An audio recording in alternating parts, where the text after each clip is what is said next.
Assalamualaikum dan hai. Saya Ahmad Rifai. Selamat datang ke podcast SK Kampung Pasir. Bersama saya di sini, kita ada dua tetamu spesial. Saya meminta perkenalkan nama diri anda.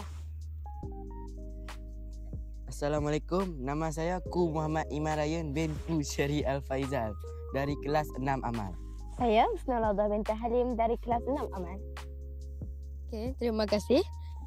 Okey, sebelum kita pergi ke lebih lanjut, bolehkah Iman dan Husna berkongsi perancangan untuk bersekolah pada tahun depan?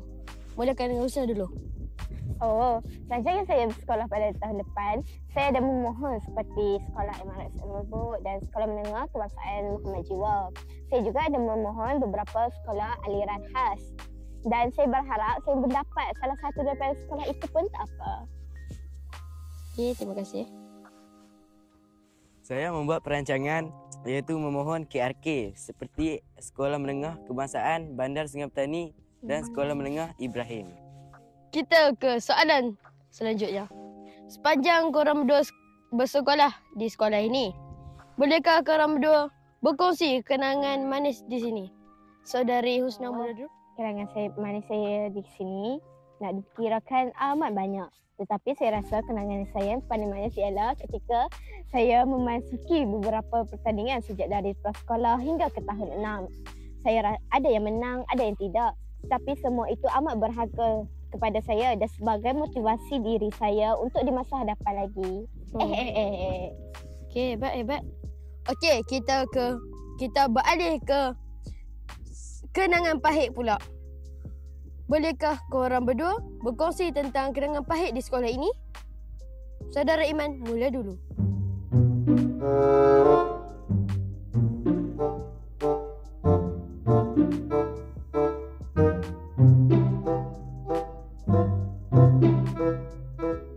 Saya ada beberapa kenangan pahit sepanjang sekolah di kampung SK Kampung Pasir. Salah satunya ialah saya bergaduh dengan rakan sehingga bertumbuk dan saya tidak menyimpan dendam. Dan alhamdulillah kami telah menjadi kawan baik. Saya juga seperti saudara Iman yang juga mempunyai beberapa kenangan pahit. Saya akan kongsikan dua kenangan pahit saya. Yang pertama adalah ketika saya mendapat markah yang rendah sedikit di dalam kebiasaan. Saya rasa ramai orang juga mengalami hal itu. Yang kedua juga ketika saya bergaduh ketika saya berada di tahun 5. Iaitu ketika itu saya rasa bukan saya the victimnya, orang lain. Tapi satu kelas turut memusuhi saya. Saya pun merasa sedih tapi saya tidak simpan di dalam hati. Saya sudah lepaskan semuanya. Adakah saudari Husna dan saudara Iman sudah bersedia untuk ke sekolah menengah nanti? Saudari Husna, sila mula dulu. Tentang persediaan di sekolah menengah nanti, saya telah melakukan beberapa persediaan seperti dari segi fizikal dan mental. Kita tidak akan tahu apa yang akan mendatang di sekolah menengah nanti. Kita perlulah membuat persediaan dari awal untuk menghadapi pelbagai cabaran yang akan mendatang. Yang kedua, saya juga telah bersedia dari segi berkari dan saya juga telah belajar serba sedikit. Itulah beberapa persediaan yang telah dilakukan oleh saya. Menarik. Memang menarik. Okey, saudara Iman pula macam mana? Sekolah menengah. Aduh, kena pakai baju baru macam ni. Tapi saya belum buat apa-apa persediaan lagi. Seperti beli alatan persekolahan, beli baju, belum lagi. Sebab saya tidak tahu untuk sekolah yang mana lagi. Sedar tak sedar, kita sudah sampai ke penghujung podcast kita. Saudara Iman, bolehkah anda berkongsi harapan untuk ke sekolah menengah nanti? Saya berharap agar saya dapat belajar bersungguh-sungguh agar saya dapat mencapai prestasi kecemerlangan. Ya, itu saja. Okey, terima kasih. Bagaimana pula harapan saudari Husna?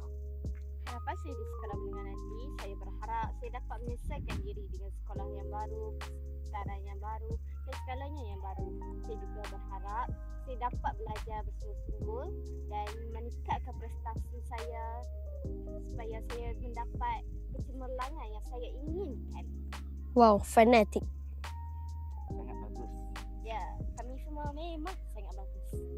Sampai di sini saja podcast kita pada hari ini. Saya mendoakan agar murid-murid SK Kampung Pasir dapat ke sekolah impian mereka. Saya Ahmad Rifai. Saya aku Muhammad Iman Ryan. Saya Senalda. Bye-bye. Bye. Sedap ayam lah. Sebab bunyi macam ni. Yo, dia macam lah atas bau. Bau yang kecil atas yang kosong. Weh, tu bukan minum je lah guna straw tu kan bro.